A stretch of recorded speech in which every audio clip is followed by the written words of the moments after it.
राधे राधे। हरे कृष्णा। प्रिय भक्तों, आप सभी का दिन शुभ हो। आज बृहस्पतिवार है और बृहस्पतिवार के दिन मैं आपको सुनाने वाली हूँ बृहस्पति देव की बड़ी ही पावन और पौराणिक कथा। भारतवर्ष में एक प्रतापी और दानी राजा राज्य करता था। वह नित्य गरीबों और ब्राह्मणों की सहायता करता था। यह बात उसकी रानी को अच्छी नहीं लगती थी। वह न ही गरीबों को दान देती और न ही पूजन करती, और राजा को भी दान देने से मना किया करती थी। एक दिन राजा शिकार खेलने वन में गए हुए थे, तो रानी अपने महल में अकेली थी। उसी समय बृहस्पति देव ने साधु के वेश में राजा के महल में भिक्षा के लिए गए और भिक्षा मांगी। रानी ने भिक्षा देने से इनकार किया और कहा, हे साधु महाराज, मैं तो दान पुण्य से तंग आ गई हूँ। मेरा पति सारा धन लुटाते रहता है। मेरी इच्छा है कि हमारा धन ही नष्ट हो जाए, फिर ना रहेगी बांस ना बजेगी बांसुरी। साधु ने कहा, देवी तुम तो बड़ी ही विचित्र हो। धन संतान तो सभी चाहते हैं, पुत्र और लक्ष्मी तो पापी के घर भी होने जरूर चाहिए। यदि तुम्हारे पास अधिक धन है तो तुम भूखों को भोजन दो, प्यासों के लिए प्याऊ बनवाओ, मुसाफिरों के लिए धर्मशाला खुलवाओ। जो निर्धन अपनी कुंवारी कन्याओं का विवाह नहीं कर सकते, उनका विवाह करा दो। ऐसे और कई काम हैं जिनके करने से तुम्हारा यश लोक परलोक में फैलेगा। परंतु रानी पर उपदेश का कोई प्रभाव न पड़ा। वह बोली, महाराज आप मुझे कुछ न समझाए। मैं ऐसा धन नहीं चाहती जो हर जगह बांटती फिरूं। फिर इस तरीके से साधु ने उत्तर दिया, यदि तुम्हारी ऐसी इच्छा है तो तथास्तु। तुम ऐसा करना कि बृहस्पतिवार को घर लीपकर पीली मिट्टी से अपना सर धोकर स्नान करना, भट्टी चढ़ाकर कपड़े धोना। ऐसा करने से आपका सारा धन नष्ट हो जाएगा। इतना कहकर वह साधु महाराज वहां से आलोप हो गए। साधु के कहे अनुसार कई बातों को पूरा करते हुए रानी को केवल 3 ही बृहस्पतिवार बीते थे कि उनकी समस्त धन संपत्ति नष्ट हो गई। भोजन के लिए राजा का परिवार तरसने लगा। तब तक दिन राजा ने रानी से कहा कि हे रानी, तुम यहीं रहो, मैं दूसरे देश को जाता हूँ, क्योंकि यहाँ पर सभी लोग मुझे जानते हैं, इसीलिए मैं कोई छोटा कार्य नहीं कर सकता। ऐसा कहकर राजा परदेश को चला गया। वहां वह जंगल से लकड़ी लाकर काटता और शहर में जाकर बेचता। इस तरह अपना जीवन व्यतीत करने लगा। इधर राजा के उपदेश परदेश जाते ही रानी और दासी दुखी रहने लगी। एक बार जब रानी और दासी की बात 7 दिन तक बिना भोजन के दोनों को रहना पड़ा, तो रानी ने अपनी दासी से कहा, हे दासी, तुम्हारे ही नगर में मेरी बहन रहती है। वह बड़ी धनवान है, तो उसके पास जा और कुछ धन ले आ, ताकि थोड़ी बहुत गुजर बसर हो जाए। दासी रानी की बहन के पास गई। उस दिन बृहस्पतिवार था और रानी की बहन उस दिन बृहस्पतिवार का व्रत कथा कर सुन रही थी। दासी ने रानी की बहन को अपने पास देखा तो दासी ने सारा संदेश जा कहा, लेकिन रानी की बड़ी बहन ने कोई उत्तर नहीं दिया। जब दासी की बहन ने उसको कोई उत्तर नहीं मिला तो वह बहुत दुखी हुई और क्रोध भी आया। दासी ने वापस आकर रानी को सारी बात कह दी। सुनकर रानी ने अपने भाग्य को कोसा। उधर रानी की बहन ने सोचा कि मेरी बहन की दासी आई थी, परंतु मैं उससे नहीं बोली, इससे बहुत दुखी हुई होगी। कथा सुनकर और पूजन समाप्त करके वह अपनी बहन के घर आई और कहने लगी, हे बहन, मैं बृहस्पतिवार का व्रत कर रही थी। तुम्हारी दासी मेरे घर आई थी, परंतु जब तक कथा होती है तब तक न तो उठते हैं और न ही बोलते हैं, इसीलिए मैं नहीं बोली। कहो दासी क्यों गई थी? रानी बोली, बहन तुमसे क्या छुपाऊं, हमारे घर में खाने को अनाज नहीं है। ऐसा कहते कहते रानी की आंखों से आंसू आ गए। उसने दासी समेत पिछले दिनों से भूखे रहने की बात अपनी बहन को विस्तार पूर्वक सुना दी। रानी की बहन बोली, देखो बहन, भगवान बृहस्पति देव सबकी मनोकामना पूरी करते हैं। देखो शायद तुम्हारे घर में भी अनाज रखा हो। पहले तो रानी को विश्वास नहीं हुआ, पर बहन के आग्रह करने पर उसने दासी को अंदर भेजा तो सचमुच अनाज से भरा एक घड़ा मिल गया। यह देखकर दासी बड़ी हैरान हुई। दासी रानी से कहने लगी, हे रानी, जब हमको भोजन नहीं मिलता तो हम इस व्रत को ही क्यों न कर लें। इसीलिए क्यों न इस व्रत और कथा को विधि से पूछ लिया जाए। ताकि हम भी व्रत कर सकें। तब रानी ने अपनी बहन से बृहस्पतिवार व्रत के बारे में पूछा।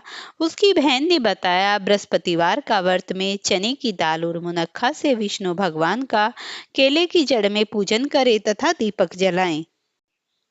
व्रत कथा सुने और पीला भोजन ही करे, इससे बृहस्पति देव प्रसन्न होते हैं। व्रत और पूजन विधि बताकर रानी को अपनी बहन घर लौट गई। 7 दिन के बाद जब गुरुवार आया तो रानी और दासी ने व्रत रखा।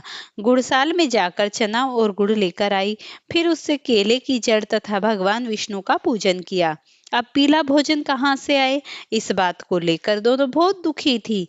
चूंकि उन्होंने व्रत रखा था, इसीलिए बृहस्पति देव उनसे प्रसन्न थे। इसीलिए वे एक साधारण व्यक्ति का रूप धारण करके 2 थालों में सुंदर पीला भोजन दासी को दे गए। भोजन पाकर दासी प्रसन्न हुई और फिर रानी के साथ मिलकर भोजन ग्रहण किया। उसके बाद वे सभी गुरुवार को व्रत और पूजन करने लगी।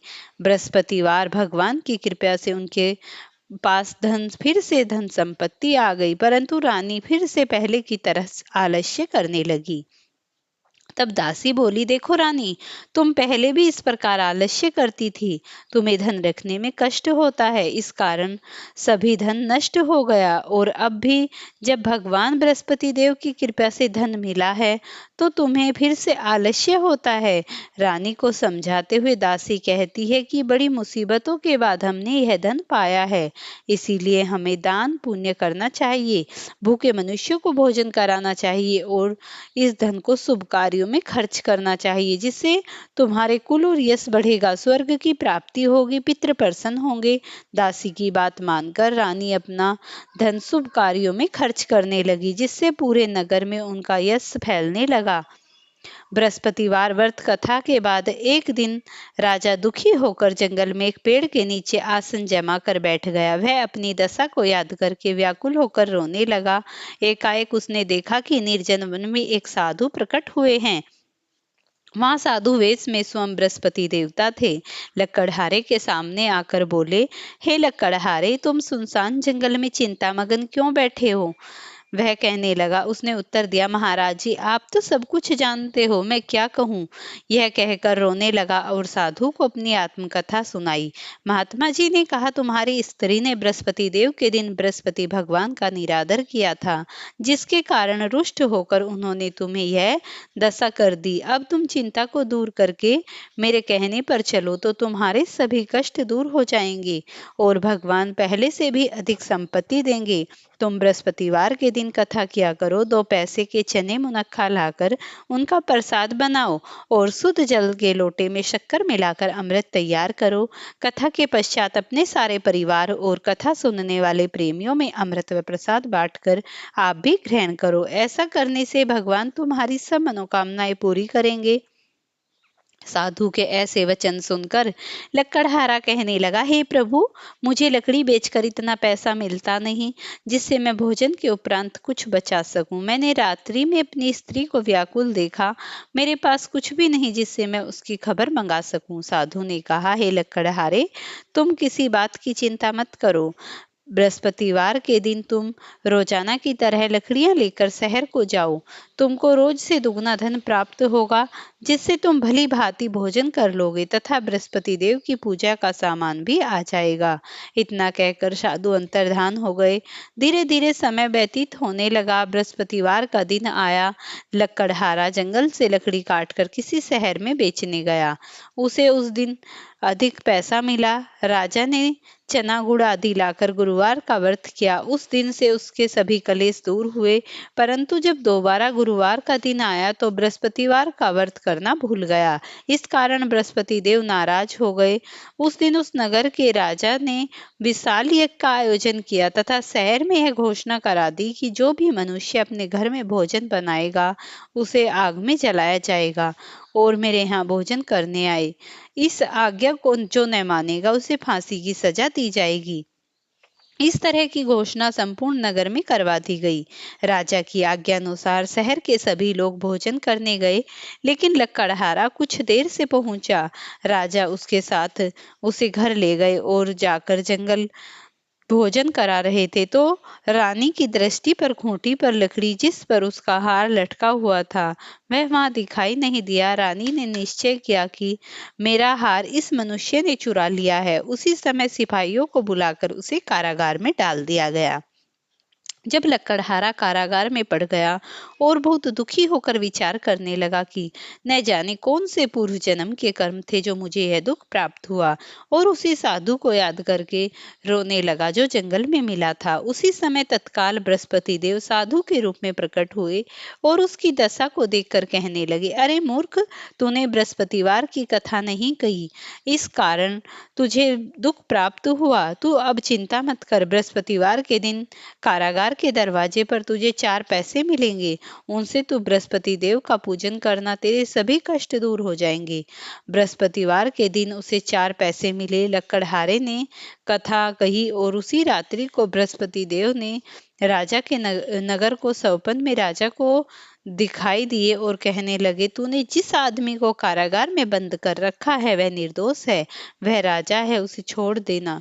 रानी का हार उसी खूंटी पर लटका है, अगर तू ऐसा नहीं करेगा मैं तेरा राज्य नष्ट कर दूंगा। इस तरह रात्रि के सौपन को देखकर राजा प्रातःकाल उठा और खूंटी पर हार देखकर लकड़हारे को बुलाकर क्षमा मांगकर उसे वस्त्र आभूषण देकर विदा किया। बृहस्पति देव की आज्ञा अनुसार लकड़हारा अपने नगर को चल दिया। राजा जब अपने नगर के निकट पहुंचा तो उसे आश्चर्य हुआ। नगर में पहले से अधिक बाग, तालाब, कुएं तथा बहुत सी धर्मशालाएं, मंदिर आदि बन गए थे। राजा ने पूछा कि यह किसका बाग और धर्मशाला है? तब नगर के सभी लोग कहते हैं यह रानी और बांदी का है। तो राजा को आश्चर्य हुआ और गुस्सा भी आया।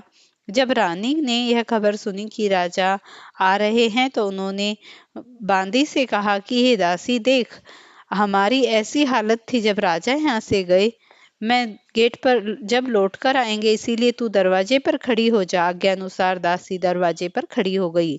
राजा आए तो उन्होंने अपने साथ लीवा लाई। तब राजा ने क्रोध करके अपनी रानी से पूछा कि यह धन तुम्हें कहाँ से प्राप्त हुआ है? वह कहने लगी कि मुझे यह सब बृहस्पति देव की कृपा से प्राप्त हुआ है। अब तो राजा ने निश्चय किया कि 7 रोज बाद तो सभी बृहस्पतिवार का पूजन करते हैं, परंतु मैं प्रतिदिन दिन में 3 बार कहानी रोज व्रत क्या करूंगा। अब हर समय राजा के दुपट्टे में चने की दाल बंधी रहती तथा दिन में 3 बार कहानी कहता। एक रोज राजा ने विचार किया कि चलो अपनी बहन के यहाँ हो आवे। इस तरह निश्चय कर राजा घोड़ों पर सवार हो अपनी बहन के यहाँ चलने लगा। मार्ग में उसने देखा कुछ आदमी एक मुर्दे को लिए जा रहे हैं। उन्हें रोककर राजा कहने लगा, अरे भाइयों, मेरी बृहस्पतिवार की कथा सुन लो। वह बोले, लो, हमारा तो आदमी मर गया है, इसको अपनी कथा की पड़ी है। परंतु कुछ आदमी बोले, अच्छा कहो, तुम्हारी कथा हम भी सुनेंगे। राजा ने दाल निकाली और जब आधी हुई तो मुर्दा हिलने लगा, और जब कथा समाप्त हुई तो राम राम कहकर मनुष्य खड़ा हो गया। आगे मार्ग में उसे एक खेत में किसान हल जोतता मिला। राजा ने उसे देखा और कहा, अरे भैया, तुम मेरी बृहस्पतिवार की कथा सुन लो। किसान बोला, जब तक मैं तेरी कथा सुनूंगा तब तक 4 हरिये जोत लूंगा। जा अपनी कहानी किसी और को सुनाना। इस तरह राजा आगे चलने लगा। राजा के हटते ही बैल पछाड़ खाकर गिर गए और किसान के पेट में बड़े भारी जोर का दर्द होने लगा। उस समय उसकी माँ रोटी लेकर आई। उसने जब यह देखा तो अपने पुत्र से सब हाल पूछने लगी और सभी हाल बुढ़िया ने दौड़ी दौड़ी उस घुड़सवार के पास गई और कहने लगी, आ बेटा, मैं तेरी कथा सुनूंगी। और वह मेरे खेत पर चलकर कथा कहना। राजा बुढ़िया के खेत पर जाकर कथा कही, जिसके सुनते ही बैल उठ खड़े हुए और किसान के पेट का दर्द समाप्त हो गया। राजा अपनी बहन के घर पहुंचा। बहन ने खूब मेहमानी की। दूसरे दिन प्रातःकाल राजा जगा तो वह देखने लगा कि सब लोग भोजन कर रहे हैं। राजा ने अपनी बहन से कहा, ऐसा कोई मनुष्य है जिसने भोजन नहीं किया? मेरी बृहस्पतिवार की कथा सुन ले। बहन बोली, हे भैया, यह देश ऐसा है कि पहले यहाँ लोग भोजन करते हैं और बाद में अन्य काम करते हैं। अगर कोई पड़ोस में हो तो देखाऊं। वह ऐसा कहकर देखने चली गई, परंतु उसे ऐसा कोई व्यक्ति नहीं मिला जिसने भोजन न किया हो। अतः वह एक कुम्हार के घर गई, जहाँ एक लड़का बीमार था। उसे मालूम हुआ कि है 3 दिन से इसने भोजन नहीं किया। रानी ने अपने भाई को कथा सुनने के लिए कुम्हार से कहा और वह तैयार हो गया। राजा ने जाकर बृहस्पतिवार की कथा कही और उसे सुनकर लड़का ठीक हो गया। अब तो राजा की प्रशंसा होने लगी। एक रोज राजा ने अपनी बहन से कहा, हे बहन, हम अपने घर को जाएंगे, तुम भी तैयार हो जाओ। राजा की बहन ने अपनी सास से कहा। सास ने कहा, चली जा, परंतु अपने लड़के को मत ले जाना, क्योंकि तेरे भाई के कोई औलाद नहीं है। बहन ने अपने भाई से कहा, हे भैया, मैं तो चलूंगी, पर बालक नहीं जाएगा। राजा बोला, जब कोई बालक नहीं जाएगा तो तुम क्या करोगी? वह बड़े दुखी मन से राजा अपने नगर को लौट आया। राजा ने अपनी रानी से कहा, हम निर्वंशी हैं, हमारा मुंह देखने का कोई धर्म नहीं है और कुछ भी भोजन आदि नहीं किया। रानी बोली, हे प्रभु, बृहस्पति देव ने हमें सब कुछ तो दिया है, हमें औलाद अवश्य देंगे। उसी रात को बृहस्पति देव ने राजा से सपन में कहा, हे राजा, उठ, सभी सोच त्याग दे, तेरी रानी गर्भ से है। राजा की यह बात सुनकर वह बहुत ही खुशी हुआ। 9वें महीने में उसके गर्भ से एक सुंदर पुत्र पैदा हुआ। तब राजा बोला, हे रानी, स्त्री बिना भोजन के रह सकती है, बिना कहे नहीं रह सकती। जब मेरी बहन तुम्हारे पास आवेगी तो तुम कुछ मत कहना। रानी ने सुनकर हाँ कर दिया। लेकिन जब राजा की बहन का शुभ समाचार सुना तो वह आश्चर्य से बहुत खुश